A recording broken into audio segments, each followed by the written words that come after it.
मेरा पति अमेरिका से लौटते हुए अपने साथ एक औरत लाया था। वो औरत रोज़ रात मुझे पैसे का बंडल देती और मेरे पति को रूम में ले जाती थी।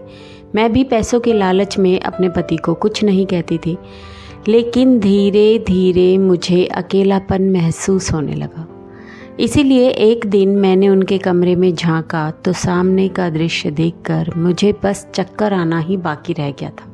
मैं एयरपोर्ट पर अपने पति अर्नव का इंतज़ार कर रही थी, जो करीब 5 साल बाद आज अमेरिका से इंडिया लौट रहा था, जिस वजह से मेरी उससे मिलने की बेचैनी बढ़ती ही जा रही थी।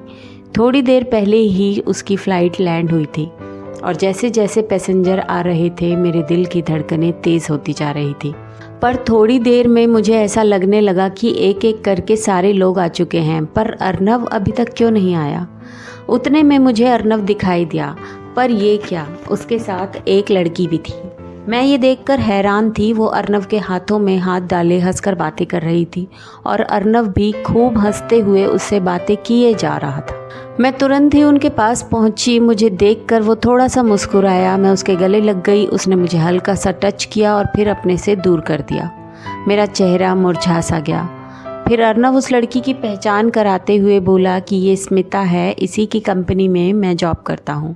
ये सुनकर आभार व्यक्त करने के लिए मैंने हाथ आगे बढ़ाया, क्योंकि उसी की वजह से हमारे सारे सपने पूरे हुए थे। आज जो हम हैं उसी की वजह से हैं। पर स्मिता ने अजीब तरीके से मुझे सिर से पैर तक देखा, फिर अजीब सा मुंह बनाया और मुंह फेर लिया। मुझे उसका ये बिहेव बिल्कुल भी अच्छा नहीं लगा, पर अर्नव की बॉस होने के कारण मैं कुछ बोल नहीं पाई। घर आते समय जब अर्नव गाड़ी चलाने के लिए ड्राइवर सीट पर बैठा तो मैं फ्रंट सीट पर बैठने के लिए आगे गई तो देखा कि स्मिता पहले से ही वहां बैठ चुकी थी और ना चाहते हुए भी मुझे पीछे की सीट पर बैठना पड़ा। खैर, घर पर मैंने अर्नव की ही पसंद का सारा खाना बनाया हुआ था। खाना होने के बाद मैंने स्मिता से कहा कि मैडम जी, आप गेस्ट रूम में जाकर आराम कीजिए। मैंने उससे ऐसा इसलिए कहा था कि जब से अर्नव आया था मुझे उससे बात करने का ठीक से मौका नहीं मिला। स्मिता ही उससे चिपक कर बैठी हुई थी। पर हैरानी तब हुई जब वह अर्नव से बोली कि अभी उठो, चलो, मुझे बहुत नींद आ रही है। ये सुनकर तो अर्नव के चेहरे का रंग ही उड़ गया था और वो मेरी तरफ देखकर फिर नज़रें चुराने लगा और उससे बोला कि तुम चलो, मैं आता हूँ। उस स्मिता ने मेरे ही सामने अर्नव के गालों पर हाथ फेरा और गेस्ट रूम के लिए निकल गई। अब ये सब कुछ मेरे सहन करने के बाहर होता जा रहा था। मेरी आंखों से आंसू बह रहे थे। तब वो मेरे पास आया और बोला कि राध्या, तुमने जो कुछ चीज़ें फ़ोन पर बताई थी वो सब मैंने स्मिता के पैसों से ही खरीदी है। और हाँ, ये घर, ये फर्नीचर, ये सारा ऐशो आराम सब कुछ स्मिता की कृपा के कारण ही हुआ है। इसीलिए इन सब की कुछ तो कीमत मुझे चुकानी पड़ेगी ना। और ये बैग, इसमें जो कुछ चीज़ें हैं सब तुम्हारे लिए ही तो है, देख लेना। इतना कहकर अर्नव भी गेस्ट रूम में चला गया और मैं बस हैरान होकर ये सब देखती रह गई। मेरे तो सिर पर मानो आसमान ही गिर गया हो। मैं वहीं सोफे पर बैठी रह गई और मुझे वो दिन याद आने लगे जब मेरी और अर्नव की शादी हुई थी। मैं दुल्हन बनी अर्नव का इंतज़ार कर रही थी। छोटे से घर में मेरा सामान बड़ी मुश्किल से सेट हो पाया था। उस छोटे से कमरे की गर्मी को वो पंखा दूर नहीं कर पा रहा था। जब अर्नव कमरे में आया तो शर्माने के बजाय मेरे पास बहुत सारी शिकायतें थी अर्नव के लिए। अर्नव, एसी तो लगवा ही लेना था ना। इतनी गर्मी में मुझसे इस छोटे से कमरे में नहीं बैठा जा रहा। और इतना कहकर मैं खड़ी हो गई। अर्नव बिना कुछ कहे कपड़े चेंज करने चला गया। मैंने तब ये तक नहीं सोचा था कि अर्नव को भी मुझसे कुछ कहना होगा या फिर उसे मुझे ऐसे दुल्हन के जोड़े में देखकर कैसा लग रहा होगा। पर उस समय मैं बस अपने ही बारे में सोचे जा रही थी। अपनी पसंद से शादी करने का फ़ैसला अब मुझ पर ही गुस्सा दिला रहा था। जैसे जैसे दिन बीत रहे थे मेरी शिकायतें बढ़ती ही जा रही थी। अर्नव के छोटे से घर में, उसके छोटे से कमरे में, किचन में मेरा दम घुट रहा था। मैंने अर्नव से कहा कि तुम अपने ऑफिस में अपने बॉस से बात करो और कहो कि मुझे ओवर टाइम चाहिए। मुझसे ये सब अब सच में सहन नहीं हो रहा है। अगर ज़्यादा दिन मैं यहाँ रही तो मैं पागल हो जाऊँगी। हाँ राध्या, मैंने बॉस से बात की है और वो मान भी गए हैं। कुछ एडवांस भी ले लूँगा, पर अगर घर का खर्च भी एक बगल में रखता हूँ तो भी तुम्हारे लिए सिर्फ कूलर ही ले पाऊँगा। एसी के लिए तुम्हें थोड़े दिन और इंतज़ार करना पड़ेगा। अर्नव बड़े ही प्यार से मेरा हाथ पकड़कर मुझे समझाए जा रहा था, पर मैंने गुस्से से उसका हाथ झटका और कहा कि मुझे कुछ नहीं पता। तुम कहाँ से और कैसे इंतज़ाम करोगे ये तुम जानो। मुझे ऐसे फ़ैन और कूलर की आदत नहीं है। मैं भी शादी से पहले ऑफिस में काम करती थी। मैं एक रिच फैमिली से बिलोंग करती थी। मुझे किसी चीज़ की कोई कमी नहीं थी। उसी दौरान अर्नव की पर्सनैलिटी और सुंदरता के कारण मैं उसके प्यार में पड़ गई। मैं उसके प्यार में इतनी पागल हो गई थी कि किसी भी हाल में मुझे अर्नव को पाना था और मैंने वहीं ऑफिस में अर्नव को प्रपोज़ कर दिया। वो काफ़ी देर तक चुप रहा और फिर बोला कि राध्या, आज तक हमारी सिर्फ दोस्ती ही थी, लेकिन आज जब तुम्हें मुझसे शादी करनी है तो तुम्हें मेरे बारे में सब कुछ पता होना चाहिए। मेरे माता पिता नहीं हैं और इस शहर में मेरा एक खुद का फ्लैट है, पर वो बहुत छोटा है। मेरी सैलरी भी तुम्हें पता है। मैं तुम्हें वो ऐशो आराम नहीं दे सकता जो तुम्हें तुम्हारे पापा के यहाँ मिल रहे हैं। मैं तुम्हें सुखी तो रख सकता हूँ, पर अमीरों वाली ज़िंदगी नहीं दे सकता। उस समय मैंने उसकी बातों पर गौर नहीं किया, क्योंकि मुझे बस अर्नव को पाना था। इसीलिए मैंने उससे कहा कि मैं सिर्फ तुमसे प्यार करती हूँ, तुम्हारे पैसों से नहीं। मैं सब कुछ मैनेज कर लूँगी। अर्नव जब मेरे मम्मी पापा से बात करने के लिए आया, तब मेरे मम्मी पापा ने मुझे बहुत समझाने की कोशिश की कि लड़का बहुत गरीब है, उसका घर भी बहुत छोटा है और तुम ऐसे माहौल में नहीं रह पाओगी, और अगर फिर भी तुम नहीं मानी तो हमारी तरफ से तुम्हें कोई मदद नहीं मिलेगी और हमसे कोई उम्मीद भी मत रखना। पापा, मुझे और कुछ नहीं पता। मुझे बस अर्नव से शादी करनी है, बाकी का मैं सब कुछ देख लूँगी।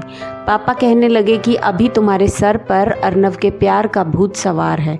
जब ये भूत उतर जाएगा तब तुम्हें समझ में आएगा कि गरीबी क्या होती है और एक एक रुपए के लिए कैसे मेहनत करनी पड़ती है। उस समय तो मैंने अपने मम्मी पापा की बात नहीं मानी और सारे ऐश और आराम को लात मारकर अर्नव से शादी कर ली। पर आज मुझे उसी बात का पछतावा हो रहा था। 1 महीना मैंने बड़ी मुश्किल से निकाला। अर्नव मेरे लिए कूलर ले आया, पर मैं एसी की ही राह देख रही थी और सबसे बड़ा धक्का मुझे तब लगा जब मैं शादी के 2 महीने बाद ही प्रेग्नेंट हो गई थी। अर्नव तो बहुत खुश था, पर मेरा रो रो कर बुरा हाल था। मैं तो अभी तक हनीमून तक के लिए नहीं गई थी और अगर ये बच्चा इस दुनिया में आया तो घर में आने वाला सारा पैसा इसी में लग जाता और ये मुझे मंजूर नहीं था। एक दिन मैंने अर्नव से कहा कि मुझे अभी ये बच्चा नहीं चाहिए। ये सुन अर्नव गुस्से में बोला कि तुम ये क्या कह रही हो, हम माँ बाप बनने वाले हैं, तुम ऐसा सोच भी कैसे सकती हो। मैंने कहा कि क्या मतलब। मैं सीधी सीधी भाषा में ये कह रही हूँ कि मुझे ये बच्चा नहीं चाहिए, मुझे अबॉर्शन करवाना है। मैं इस माहौल में अपने बच्चे को जन्म नहीं दे सकती। अरे राध्या, जब बच्चा इस दुनिया में आता है तो वह अपनी किस्मत खुद लेकर आता है और मैं तुम्हें अबॉर्शन की इजाज़त नहीं दे सकता। शायद पहली बार वो मुझसे इतने गुस्से में बोला होगा। फिर मैंने भी हंसकर कहा कि तुमसे इजाज़त मांग ही कौन रहा है, मैं कल ही इससे छुटकारा पा लूँगी। तुम पहले अपने बच्चे को संभाल पाओ, इतने काबिल तो हो जाओ। 2 महीने में तुम मुझे एसी तो दिलवा नहीं पाए तो बच्चे को क्या खाक संभालोगे।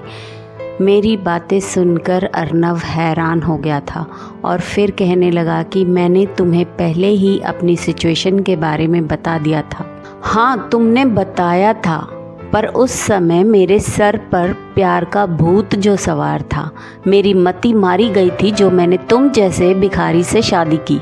मैं तुम्हारे साथ रह रही हूँ, ये काफ़ी है। मैं ऐसे माहौल में अपने बच्चे को नहीं ला सकती। तुम पहले मेहनत करो, खूब पैसा कमाओ, आलीशान एक घर खरीदो जिसमें ऐशो आराम की सारी सुख सुविधाएं हों, और फिर मुझसे बच्चे की डिमांड करना। राध्या, अब तो मैं ओवर टाइम भी करने लगा हूँ। इससे ज़्यादा और क्या करूँ? क्या 24 घंटे काम ही करता रहूँ एक मशीन की तरह? हाँ बिल्कुल, एक मशीन की तरह। मुझे एसी चाहिए, एक बड़ा घर चाहिए, लग्जरी लाइफ चाहिए जिसकी मुझे आदत है। और प्यार के अलावा तुमने मुझे और दिया ही क्या है? कहीं आज तक बाहर खाने तक के लिए नहीं ले गए। हनीमून तो बहुत दूर की बात है। तुम्हारे कारण मैंने अपने सारे फ्रेंड सर्कल में आना जाना बंद कर दिया, क्योंकि तुम्हारी इस गरीबी की वजह से मुझे शर्म आती है। मेरे घर वालों को भी इस माचिस की डिब्बी में आने में शर्म आती है। बोलो ना, क्या मिला है मुझे तुमसे शादी करके? मैं फूट फूट कर रो रही थी और आज जो कुछ मेरे मन में था सब कुछ कह डाला था। पर अर्नव एकदम चुपचाप खड़ा था। वह बिना कुछ बोले कमरे से बाहर चला गया। सुबह जब मेरी आँख खुली तो अर्नव घर में नहीं था। पूरा दिन वो घर नहीं आया।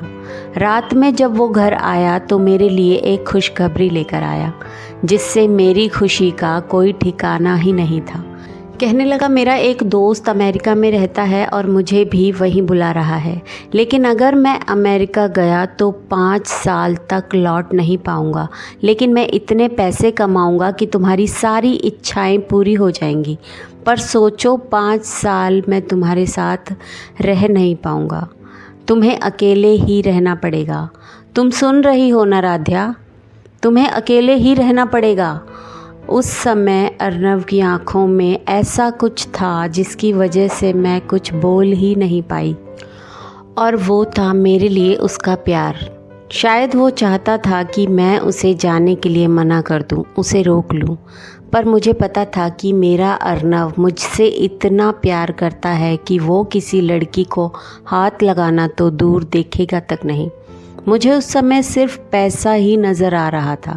मैंने तुरंत ही हाँ कह दिया और कहा, हाँ हाँ बिल्कुल अर्नव, मैं तुम्हारा 5 साल क्या 10 सालों तक इंतज़ार कर सकती हूँ। तुम मेरी चिंता मत करो, मैं यहाँ छोटी मोटी नौकरी करके अपना गुजारा कर लूँगी, ताकि मैं बिज़ी रहूँ और तुम्हारी याद ना आए। 4 दिन बाद अर्नव ने बाहर देश जाने की तैयारी कर ली। जाने से पहले वो मुझे एक टक देखे ही जा रहा था और बोला कि मैं तुमसे बहुत प्यार करता हूँ राध्या।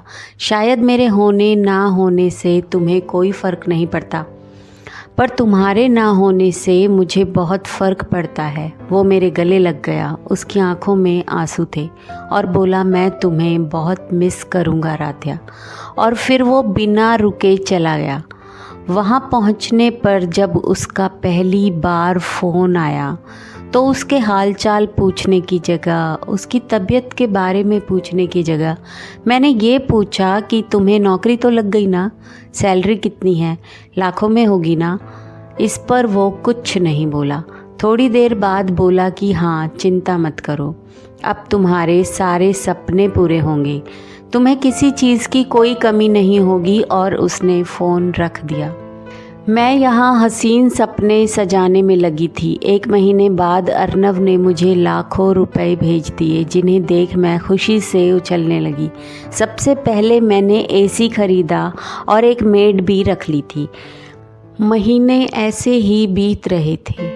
अब अर्नव मुझसे कम बातें करने लगा था और मुझे भी उसकी तभी याद आती जब वो पैसे भेजने में देर करता था। अब तक 2 साल बीत गए थे और इन 2 सालों में मैंने अपनी ज़िंदगी पूरी तरह से बदल दी थी। मैंने एक अच्छे इलाके में 3 BHK का फ्लैट खरीद लिया था और अब मैंने अपने घर को अपने तरीके से सजा लिया, जहाँ सारी सुख सुविधाएं थी। धीरे धीरे अब अर्नव को 3 साल से ज़्यादा का वक्त हो गया था और अब मुझे उसकी कमी खलने लगी थी। अगर अर्नव मेरे पास होता और मैंने अबॉर्शन नहीं करवाया होता तो आज मेरा बच्चा और मेरा पति दोनों मेरे पास होते और आज ये अकेलापन मुझे महसूस ना हुआ होता। इन 5 सालों में अर्नव एक बार भी घर नहीं आया। मैं फ़ोन करती, या तो वो मेरा फ़ोन काट देता या फिर मुश्किल से 2-4 मिनट ही बात करता। ये घर अब मुझे खाने लगा था।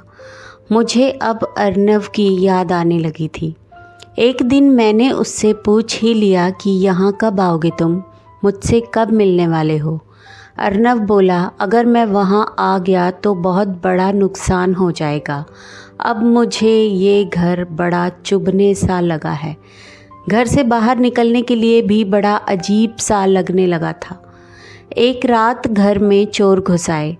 तब मैं और मेरी मेड ही घर पर थे। मैंने अर्नव को फ़ोन किया पर उसने मेरा फ़ोन नहीं उठाया।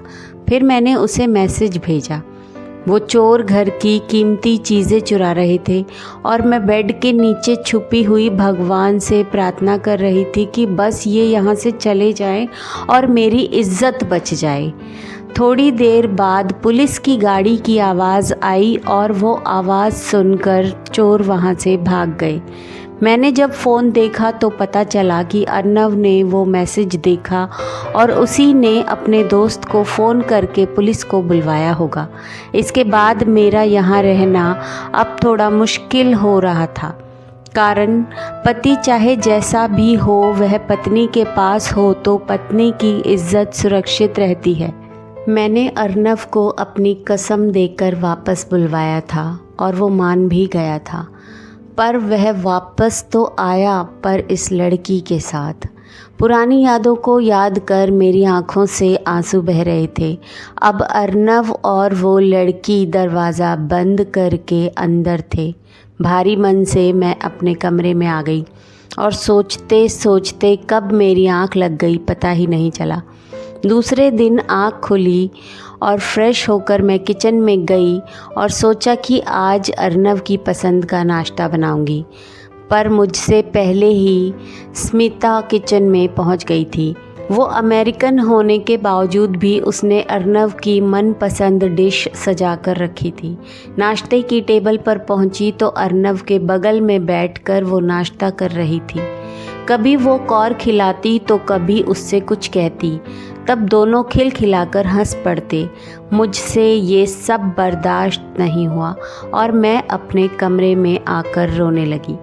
मेरा दिल पूरी तरीके से टूट गया था। शायद मैं उससे जलने लगी थी। थोड़ी देर बाद अर्नव मेरे कमरे में आया। मुझे रोते देखकर बोला कि क्या हुआ राध्या, क्यों रो रही हो? मैंने सिर्फ उसकी तरफ देखा और कुछ नहीं कहा। उसने मुझे गले तक नहीं लगाया, बस मेरे कंधे पर हाथ रखा और कहा कि वो मेरी बॉस है, वो जो कुछ कहेगी मुझे सुनना पड़ेगा, क्योंकि वो मुझे लाखों रुपए देती है, महंगे गिफ्ट देती है, जिस वजह से तुम ऐशो आराम की ज़िंदगी जी रही हो और तुम भी तो यही सब कुछ चाहती थी ना। तुम्हें तो और ज़्यादा खुश होना चाहिए। थोड़ी देर बाद मैंने कहा कि अर्नव, पत्नी हूँ मैं तुम्हारी। पूरे 5 साल बाद तुम मेरे पास आए हो। मुझे तुमसे बहुत सारी बातें करनी है, मुझे कुछ बताना है, कुछ पूछना है। मुझे कुछ नहीं पता। आज तुम मेरे कमरे में मेरे साथ सोओगे, मैंने बहुत ही कड़क शब्दों में कहा। अर्नव ने गहरी सांस ली। पूरे दिन स्मिता अर्नव के साथ ही थी। दोनों फिर घूमने भी गए और लौटते समय मेरे लिए एक सोने का हार लाए। उस हार की कीमत 10 से 12 लाख रुपए होगी। मेरी तो आंखें बस देखती ही रह गई उस हार को। बाद में अर्नव मेरे पास बैठा था, पर मैं बार बार उस हार के बारे में ही बात किए जा रही थी। अर्नव उठकर बाहर चला गया। तब मुझे अपने ही लालच पर गुस्सा आया और जब तक मैं अर्नव को आवाज़ लगाकर कमरे में वापस बुलाती, वो गेस्ट रूम में स्मिता के पास जा चुका था। मैं बार बार दरवाज़ा बजाए जा रही थी। थोड़ी देर बाद अर्नव की जगह स्मिता ने दरवाज़ा खोला और एक नोटों का बंडल मेरे हाथ में रखा और कहा कि अब हमें डिस्टर्ब मत करना और मेरे मुंह पर दरवाज़ा बंद कर दिया। उन पैसों को देखकर मैं सब कुछ भूल गई थी। एक हफ्ता बड़ी मुश्किल से बीता। इतने समय में मैं बस 2-3 घंटे ही अर्नव के साथ बिता पाई थी। मैं जब भी अर्नव के पास जाने की कोशिश करती, वो हमारे बीच आ जाती। मैं तरस गई थी अर्नव के लिए। वो रोज़ मेरे हाथ में 1 लाख रुपए रख देती और मैं चुप हो जाती। लेकिन आज तो मेरे पैरों तले ज़मीन ही खिसक गई जब अर्नव ने ये कहा कि वो आज रात ही अमेरिका लौट रहे हैं और शायद अब वो वापस कभी नहीं आएगा। लेकिन हाँ, तुम चिंता मत करना, मैं तुम्हें पैसे भेजता रहूँगा। ये सुनकर तो मैं सुन्न रह गई। मेरा पूरा शरीर कांपने लगा। मैंने कहा कि अर्नव, तुम मेरे पति हो। ये 5 साल मैंने कैसे गुजारे हैं बस मैं ही जानती हूँ। एक इंसान लग्जरी लाइफ के बिना रह सकता है पर जीवन साथी के बिना नहीं। तुम ये स्मिता की नौकरी छोड़ दो, हम यहीं कहीं अच्छी छोटी मोटी नौकरी देख लेंगे। अर्नव गर्दन नीची किए खड़ा था और हाथ छुड़ाते हुए बोला, इन सब के लिए बहुत देर हो गई है राध्या। ये सब तुम्हें तब समझना चाहिए था जब मैं 5 साल पहले तुमसे रोते हुए दूर हो रहा था। सभी को मेरा दुख नज़र आ रहा था सिवाय तुम्हारे। अमेरिका पहुंचने पर स्मिता मैडम ने ही मुझे सारा काम सिखाया और मेरी हालत को समझा। वो भी मेरी तरह ही इंसानों से धोखा खाए हुए थी। तुम्हें पैसा, ऐशो आराम चाहिए था ना, बस इन्हीं सब के लिए मुझे ये सब करना पड़ा। उन्होंने मुझे तब सहारा दिया जब मुझे सबसे ज़्यादा सहारे की ज़रूरत थी, और तुम्हें मेरी ज़रूरत थी ही कहाँ राध्या। तुमने मुझे खोकर सब कुछ पा लिया। अर्नव के चेहरे पर हंसी थी और आँखों में आंसू। तभी ऊपर से स्मिता नीचे आई। उसके हाथ में उसका और अर्नव का बैग था। उसने अजीब सी नज़रों से मेरी तरफ देखा और अर्नव का हाथ पकड़कर आगे निकल गई। आंखों के सामने वही 5 साल पहले का मंज़र याद आ गया जब अर्नव ऐसे ही अपने दुख, अपने आंसुओं को अपनी हंसी के पीछे दबाए चला गया था और मैं लग्जरी लाइफ की खातिर एक बेशकीमती हीरा खो बैठी थी। कभी कभी इंसान को अपने आसपास होने वाला सुख नज़र नहीं आता और जो सुख उसके पास नहीं होता उसकी ज़िद कर बैठता है। इसीलिए जो अपने पास नहीं है उसे पाने से अच्छा है जो अपने पास है उसकी कीमत करें। अपने पास के व्यक्तियों की कीमत करें, उनकी इज्जत करें। जीवन में सबको सब कुछ नहीं मिलता। तो दोस्तों, आपको ये कहानी कैसी लगी कृपया करके कमेंट में ज़रूर बताइए, और कहानी पसंद आई हो तो वीडियो को लाइक, शेयर और सब्सक्राइब करना बिल्कुल ना भूलें। धन्यवाद। Thank you.